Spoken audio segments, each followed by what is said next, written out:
Ako si Maria at ito ang aking kwento.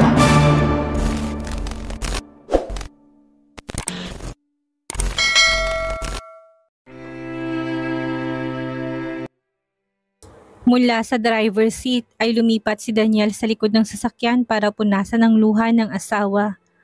Napansin ko kanina si Peter, siya ba? Tanong niya na ikinagulat nito. Matapos ay umiling-iling. What do you mean?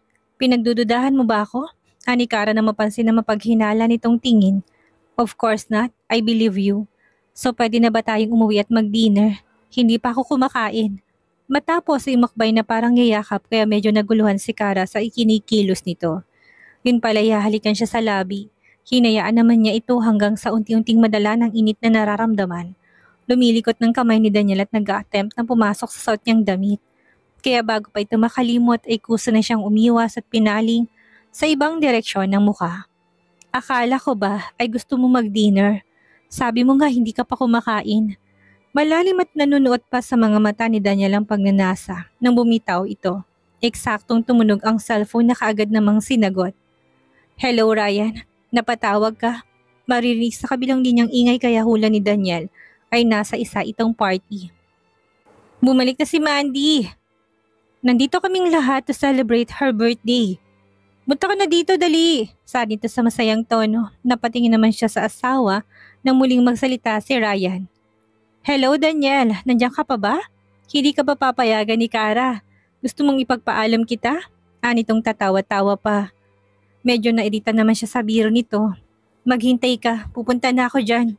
I-send mo sa akin ang address kung nasan kayo. Matapos ang tawag ay halos itapon niya sa tabi ang cellphone. Hindi niya kailangang magpaalam kay Kara dahil noon pa man siya na ang may kontrol sa kanilang pagsasama. Bumalik siya sa driver's seat at tinignan ito mula sa rearview mirror. Hindi ka tatabi sa akin? Walang salitang lumipat si Kara sa passenger seat. Alam ni Daniel na narinig nitong pinag-usapan nila ni Ryan kaya hindi na niya kailangang magpaliwanag at nagmaneho na pauwi. Pero may parte sa kanyang umaasa na magtatanong man lang ito dahil si Mandy ang pinag-uusapan. Ilang taon din siyang hinabol-habol ng babaeng iyon. Nang makarating sa bahay, naghintay siya na may sabihin ito pero nadismasya na siya sa narinig. Have fun, saad ni Kara saka lumabas ng kotse. Hindi niya inaasahan ang sinabi nito kaya kahit na nakalis na ay hindi na muna siya umalis at sa halip ay nagawa pang manigarilyo. Sa ilalim ng bilog na buwan habang bukas ang bintana ng sasakyan ay nanigarilyo ng ilang beses si Daniel. Hindi maintindihan kung bakit siya naiirita. Hindi na nakaabot si Daniel sa birthday party ni Mandy pero magpapatuloy pang celebration sa club kaya nagtulod na siya. Doon, nasa isang malaking private room ang grupo. Nagkakasiyahan at nagsasayawan habang si Daniel ay nakaupo lang sa isang tabi simula nang dumating. Umiinom ng alak habang naninigarilyo muli hanggang sa lumapit si Ryan na medyo nakainom na. Daniel, ano bang ginagawa mo? Mag-enjoy ka nga para kang nagluluksa dito sa sulok. Kausapin mo naman yung iba nating kaibigan. Huwag kang KJ. Anito na tinulak-tulak pa siya sa braso. Wala pa rin siya sa mood at kapag ganitong iritado ay baka si Ryan ang mabalingan niya ng inis. Pag hit-hit niya nga sa sigarilyo, binugahan niya ito sa mukha. Huwag mo akong guluhin at bumalik ka dun sa mga kasama mo. Aniya sabay tulak. Naubo naman ito pero natawala na lang. Si Kara nga, hindi na natapos ni Ryan ang sasabihin nang mapansin si Mandy na palapit. May dalang wine at sexy sa suot nitong red sleeve dress na hanggang ngitang haba. Ngiting-ngiti na umupo sa tabi ni Daniel.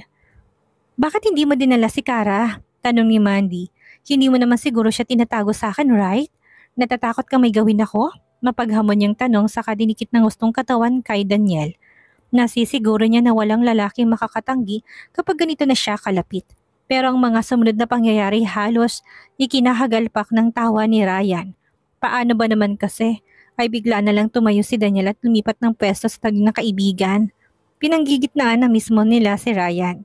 Hindi mahilig sa ganitong party ang asawa ko, sagot ni Daniel. Bakas ang pagkabigla sa reaksyon ni Mandy na kalaunan niya napalitan ng inis. Pero nagpatuloy pa rin si Daniel na walang pakialam sa mararamdaman nito. But since he brought her up ay tatawagan ko na lang siya at baka sakaling gusto niyang makiparty. Matapos ay napatingin sa lalaking paparating. What do you think? Tanong niya kay Melvin. Napalingon naman si Mandy na naguguluhan kung bakit ganun ang tanong nito sa kanyang kapatid. Hindi naman sumagot si Melvin pero halatang inis sa mukha. Ilang sandali pa ikausap na ni Daniel sa cellphone si Kara. Sinasabihan na itong magpunta sa club. Kahit na may kalakasan ng music sa private room ay rinig ni Mandy ang maamong boses ni Kara at hindi niya maiwasang mainis. Dahil masisira ng party niya sa pagdating ng panggulo. Ilang minutong lumipas nang dumating ang inaasahan nila. Si Kara, nakabis ito ng pang-party dress na kulay dilaw, kaya angat na angat ang matingkad ang dating. May dala itong paper bag na ibinigay kaagad kay Mandy. Happy birthday! Sorry, ito lang ang napaghandaan kong gift. Saad ni Kara. Tinanggap naman ni Mandy ang paper bag pero hindi nag-abalang silipin ang loob at sa halip ay napangisi. Hindi naman siguro cheap itong ibinigay mo sa akin, right? Pangahamak pa. Sandali nagtamang tingin ni Kara at Daniel bago sumagot. Siyempre naman hindi. Pera ni Daniel, pinambili ko niyan. Confidence niyang sagot. Eksakto namang nagpalit ng music kaya narinig ng ilan ang sinabi ni Kara. At dahil curious ay kinuha ni Ryan ng paper bag at tinignan ng loob. Eksaheradong napasinghap. Ang mahal nitong binili mong alahas, Kara. Bulalas pa. Busangot ang mukha ni Mandy nang marinig yun at kaagad hinablot kay Ryan ang paper bag. Hindi siya makapaniwalang hinahayaan lang ni Daniel na gamitin ni Kara ang pera. Oo, mag-asawa nga ang mga ito pero kilala niya si Daniel. Hindi itong klase ng lalaki na basta na lamang hayaang magwaldas ng pera ang asawang hindi naman ito mahal. Saka kailan pa nagbagong pakikitungo ni Daniel sa asawa. Kahit noon pa man iba ng trato nito kay Kara, kaya nga confident siyang ginaganon lang ito. Tumugtog ang music pero tahimik pa rin ang ilan, ramdam na ramdam ang awkwardness sa paligid dahil alam na mga naroon kung anong history ng tatlo. Hanggang sa nagkusa na si Ryan na putulin ng ilangan at tumayo. Sino nga uli yung nagaya ng truth or dare kanina? Ano, game? Laro tayo, saad pa niya. Kara, sumali ka sa game. Siguradong mag-e-enjoy ka. Aya pa ni Ryan. Bago pa makasagot ay inunahan na ni Mandy na nakuha pang hawiin ng mahabang buhok. It's childish game. I'm sure na hindi makikisali sila Daniel, right? Nagpapacool pa rin siya sa harap ng iba para mailang si Kara at nagpa siya ng umalis. Ayaw niya magtagal ito sa club at baka tuluyang masira ang party niya. Halata ni Kara na sinasadya nitong pahiyain siya sa harap ng ibang tao pero sa halip na pumatol ay hinayaan niyang asawa na mismo sumagot sa sinabi ni Mandy. Gumalaw si Daniel at nilapag ang hawak na wine glass. Sure, let's play that game. Aniya kahit na walang hilig sa pambatang laro. Pero gaya nga ng sinabi ni Ryan ay mag-e-enjoy siya at ito ang paraan niya ng paglilibang lalo pat hindi na maipintang itsura ni Melvin sa isang tabi. Nang gagalait ito sa galit ng marahan niyang hinila si Kara paupo sa kanyang tabi. Ang mga taong nandun ay nagkaroon ng interes sa gagawing laro ng grupo. Lumapit ang ilan para sumali o hindi kaya makinuod. Nagsimulang laro't lahat ay nagkatuwaan hanggang sa turn na ni Melvin at saktong tumapat kay Karang pinaikot na bote. Truth, anyat ba ako ano pang maipagawa ng binata? Tumangutungan naman ito sa kainisang lagok ang hawak na baso ng alak. Ang katabing si Ryan ay tinapik-tapik sa balikat. Easy man, baka malasing ka kagad. Pero binaliwala to ni Melvin at saka matamang tumingin kay Kara. May iba ka bang nagugustuhan ngayon? Ang malamyos na musikang maririnig sa background ay tila nagiging katakot-takot na lulabay para sa iba. Natahimik ang lahat at nakaramdam ng kaba. Marami ang nagtataka kung bakit gano'n na lamang ang tanong kay Kara. Kahit pa nakatabi lang naman ang asawa nitong si Daniel. Anong gustong ipabatid ni Melvin sa tanong na yon? Nagpalipat-lipat tuloy ang tingin ng iba kay Melvin at Daniel na kampante lang na nakaupo habang kakbay sa asawa. Maya-maya pa ay nagsalita si Mandy na naguguluhan din sa sinabi at kanina pa'y kinikilos ng kapatid. What kind of question is that? Lasing ka na ba? Matapos ay hinila to sa braso para paalisin ngunit tinulak lang siya palayo. Binagsak ni Melvin ang dalawang kamay sa center table habang nakatitig kay Kara. Do you like someone else? Pagulit niyang tanong, mas lalong bumigat ang atmosphere. Sa paligid, ang iba pang unti-unti nang lumalayo para hindi madamay sa nangyayaring tensyon. Habang si Kari nagpapakurap at hindi malaman kung paano sasagutin ang tanong. Alam niyang hindi siya sasaluhin ni Daniel dahil paniguradong gusto rin itong malaman kung ano ang isasagot niya. Mas madaling sabihin ng asawa lang ang mahal niya para mailigtas ang sarili sa awkward na sitwasyon pero no, wala akong nagugustuhan ngayon. Ani Kara, mas lalong bumigat ang paligid. Maraming hindi na sana sagot niya lalo na si Daniel na talagang napabalikwas pa sa kinauupuan. Kung kanina'y pangiting-ngiti at relax, ngayon hindi na may pintang itsura. Kagad itong tumayot kinuhang kamay ng asawa. Tara na, umalis na tayo. Ani Daniel, natunugan ka agad ni Kara na galit ito pero hindi siya nagsisi sa binitawang salita. at wala na siyang pakialam kung ano pa man ang kahinatnan niya sa oras na umuwi sila ng bahay. Ngunit hindi pa man nakakalay biglang sumigaw si Melvin. Kung ganun ay wala ka ring nararamdaman kay Daniel? Melvin, saway agad ni Mandy, ngunit nagpatuloy pa rin ito. Ibig sabihin, hindi mo na mahal ang asawa mo. Binitaw ni Daniel ang kamay ni Kara at saka humarap. Mahal niya man ako, hindi. She's still my wife. Wala nang magbabago dun. Mas lalong hindi nagustuhan ni Melvin ang narinig. Sa isang iglap ay bigla nitong sinugod si Daniel. Nagtilian ng mga kababaihan na naroon. Maging si Mandy hindi na malaman ang gagawin. Mabuti na lamang at agad tong napigilan ng ilang kalalakihan bago pa maabot si Daniel. Melvin! Tili ni Mandy. Are you crazy? Bakit mo susugurin si Daniel? I'm not. Anong mali kong ipinamukha ko sa kanyang totoo? Saka hindi ba ako pwedeng mag-alala kay Kara? Hindi mo ba nakikitang nahirapan na siya kasamang walang kwentang lalaking yan? Hiyaw ni Melvin na nagpupumigla sa hawak na makalalakihan doon. Kara, hiwalayan mo na siya. Mas lalo ka lang mahirapan sa piling niya. Sa narinig ay tuluyan ang hindi na kontrol ni Daniel ang emosyon. Sinugod niya si Melvin at sinuntok sa panga. Nagpambuno ang dalawang lalaki at dahil parehong nakainom ay hindi kaagad na awat ng iba. May nagtangka naman na itulak ang dalawa, ngunit pagdating sa lakas ay hindi hamak na mas malakas si Daniel kaya nagawa nitong maitumba sa sahig si Melvin. Puro tilian na ang nangyayari sa loob hanggang sa dumating ang mga bouncer at saka lang naihiwalay ang dalawa. Agad lumapit si Kara na takot sa nangyari. Mabilis namang pumalag si Daniel sa mga bouncer at tinawakan ng asawa sa braso para makaalis na sa lugar. Ngunit tayo pa rin talagang sumuko ni Melvin na nagawa ng hawakan sa braso si Kara. Sinabi mo sa akin nung nakaraan na wala akong alam sa pinagdadaanan mo. Saad ni Melvin inindang sakit sa natamong suntok. Na si Daniel lang ang pag-asa mo. Paano ko sabihin ko sa'yo na kaya ko ring ibigay ang mga naibigay na niya at hihigitan ko pa? Kaya ko ring ibigay ang mga hindi niya kaya, Kara. Kaya iwan mo na siya. Don't waste your life in that loveless marriage. Matapos ay pabulong na sinabing tila nagmamakaawa. You don't love him anymore, right? Napaiwas naman ang tingin si Kara at maya-maya pa inalis ang kamay nito sa kanyang braso. Melvin, sorry, but you misunderstood me. Gusto akong bumalik kay Daniel dahil oo, hindi nga naging madali ang pinagdaanan ko pero ganun naman halos lahat ng mag-asawa, hindi ba? May ups and down, but it doesn't mean na kailangan tapusin ang lahat ng ganun-ganun lang. Aniyang hindi gustong mapahiya sa maraming tao si Daniel. Hindi naman makapaniwala si Melvin sa narinig. Don't be hypocrite. Binaliwala na ni Kara sinabi nito at pinagtuunan ng asawa. Umuwi na tayo para magamot ang sugat mo. Nanatili pa ring madilim ang ekspresyon ni Daniel nang umalis sila sa club. Kalahating oras ang tinagal ng biyahe pabalik sa bahay. Pagkahintong-hinto ng sasakyan ay hinawakan ni Daniel ang kamay ng asawa at sakay nila paakyat sa kwarto. Ang mga katulong na nakasaksi hindi na iwasang mag-alala para kay Kara na halatang hindi komportable sa paraan ng pagkakahawak nito. Pabagsak na binuksan ng pinto ng kwarto at saka dinala sa kama si Kara. Bago pa makabangon ay dinagana na kaagad ni Daniel at marahas na hinalikan sa labi. Nang hindi na matagalan na marahas na paraan ay humiyaw ito sa gitna ng halik. Tumigil si Daniel at saka nagsalita. Ano ulit yung sinabi mo kanina? Halatan ng gagalaiti sa galit. Kahit na kinakabahan hindi sumagot si Kara na mas lalo nitong ikinainis.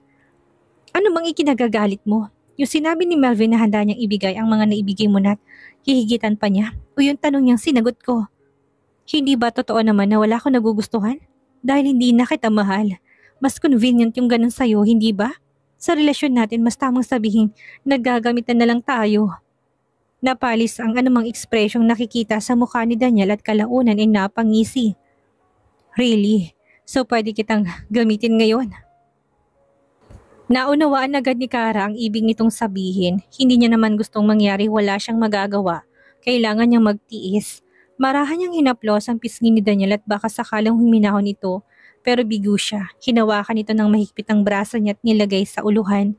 Ngunit nang mapansin ng peklat sa palpulsuhan ay natauhan ito at agad na naging magaan ang pagkakahawak sa braso niya.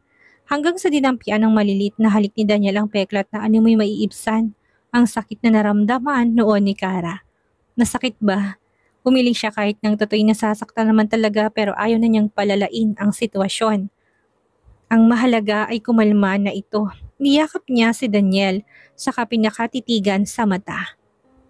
Matapos ay ginawaran ng halik sa labi, marahan at puno ng ingat, parang takot siyang saktan. Hanggang sa bumaba ang halik nito sa kanyang leeg, ngunit hindi nagtagal ay mahinang napamura. Iniinda ang natamong suntok kanina. Shit, napuruhan ako sa tagiliran. Reklamo pa ni Daniel matapos ay tuluyang bumangon sa kama. Mukhang namamagari ng pisngi mo. Ani Kara. Wait, kukuha lang ako ng gamot. Mamaya na lang at gusto ko na munang mag-shower. Magpagulong-gulong ako kanina sa sahig. Ani Daniel na tila nandidiri. Matapos ay nagtungo sa banyo. Habang wala ito nagpunta naman si Kara sa katabing kwarto para maligo din ang dumikit sa katawan niya. Ang amoy ng sigarilyo at alak mula sa club. Pagbalik ay nakaupo na si Daniel sa sofa, naninigarilyo. Napubuntong hininga siya at saka kinuha ang aid kit. Paglapit sa asawa ay kinuha niya na mula sa bibig nitong sigarilyo. Kaliligo mo lang, mag-aamoy usok ka na naman. Saway niya saka tumabi para magamot ang pasa nito sa katawan. Habang nagpapahid ng medicine cream ay ilang na ilang si Kara sa pagtitig nito. Para siyang ice cream na unti-unting natutunaw sa tindi ng titig nito. Nang bumababang tingin ni Daniel sa suot na pajama ay parang gusto niyang takpan ng sarili. Pakiramdam niya ay para siyang hinuhubaran. Okay na, pwede ka nang matulog. Aniya saka mabilis na iniligpit ang aid kit. Leave it there at sabay na tayong matulog. Ani Daniel sabay hila sa kamay niya patungo sa kama.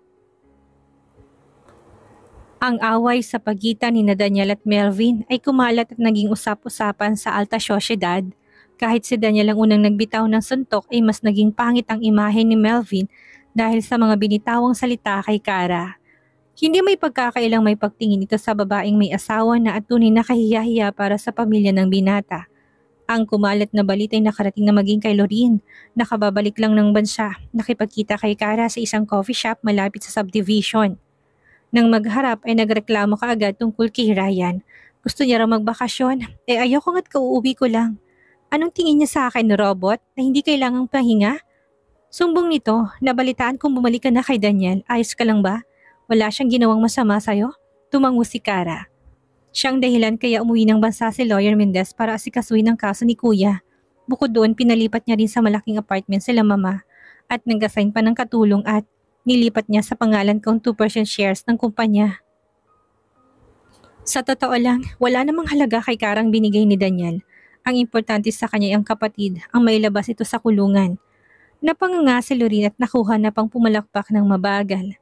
Ang ganda mo talaga, friend. Believe na ako sa'yo. Napangiti si Kara pero agad ring napalis ang tuwa. Ang totoo ay pirmado na niya ang divorce papers at yung akin na lang ang kulang. Pero biglang nagbagong isip niya at pinagpupunit ang papel. Ani Kara na hindi na sinabing dahilan kung bakit yung ginawa ng asawa. Tinanggap ko na sa sariling hindi na mahihiwalay sa kanya kaya pinili ko na lang na samantalahin ang pagkakataon na maging komportableng buhay sa piling niya. Sumimangot si Lorin at ilang sandali pa yung naiyak. Nalulungkot ako para sa kaibigan. Nakuha pa nga niyang hawakan ng kamay nito para damayan. Umiinom ba ng gamot niyang asawa mo? Daig pang may menopause sa pagbago ng isip. Ayun na yun eh. Magiging single ka na like me tapos nag-change mind pa. Natawa naman si Kara dahil ang pangit-pangit itong tingnan kapag umiiyak. Talagang lukot na lukot ang muka sa kabila ng angkin nitong ganda. Matapos ay nagkwentuhan sila hanggang sa masabi ni Lorin ang nangyari kay Melvin. Ang chika sa akin ni Ryan ay sinugod raw sa ospital si Melvin dahil nabalian ng ribs. Naging sobrang magulo raw ang lahat pag alis niya sa club. Kaya nagdala ko ng gunting at putulin natin ang hair mo, girl. Ang haba, pagbibiro pa niya. Kakatakot palang magalit si Daniel. Sabihin mo sa akin kapag sinaktan ka ha? To the rescue ako. Never naman ako napagbuhatan ng kamay ni Daniel. Maliban sa kama, gusto niyang idugtong pero nag-alangan siya. So, anong sabi? Kamusta na si Melvin? Nagkibit-balikat si Lorin. I don't know. Wala naman akong pakailam sa lalaking yon. Kaya ikaw, iwas-iwasan mo maging mabait sa iba. Mukha ka nang anghel tapos pakikituhan mo pa ng mabuti. Abay, talagang magkakagusto sa'yo. Iniwasan ko naman siya. Napabuntong hininga si Lorin sabay hawi sa buhok. Ang hirap talaga maging maganda. Ako nga pagod na pagod na. Matapos ay pareho silang natawa. Hindi nagtagal ay nag-aaya si Lorin na mag-shopping. Kailangan kong bumili ng sexy underwear at maraming umaaligid kay Ryan. Aniya, model din gaya ko kaya hindi ako mapagpapakabog. Ayoko natatalbugan ng alindog ko. Sandaling napatitig si Kara sa kaibigan. Alam niyang wala naman itong pagtingin kay Ryan pero hindi na nagkomento. Habang pumipili ito ng bibili na iningganyo naman siyang bumili din. Wala akong hilig sa ganyan, tanggi niya. Try mo lang minsan, baka pumili ka, isusukat ko lang ito. Ani Lorin. Saka nagtungo sa fitting room at ayun naman ang ginawa niya. Bumili siya ng underwear habang hinihintay na matapos ang kaibigan. Ilang sandali ba'y tumunog ang phone na tumatawag si Daniel. Hello, san ka ngayon, Kara? Wala ka raw sa bahay, sabi ng mga katulong. Nasa mall ako, kasama si Lorin. Sandaling natahimik sa kabilang linya kaya nagpatuloy si Kara. Hindi na ako nakapagpaalam dahil biglaan din ang pagmimit namin. Okay, nagsha-shopping kayo? Ibili mo rin ako ng damit. Natigilan siya dahil itong unang best nagpabili si Daniel ng damit. Sigurado ka? Customize lahat ng damit mo, hindi ba?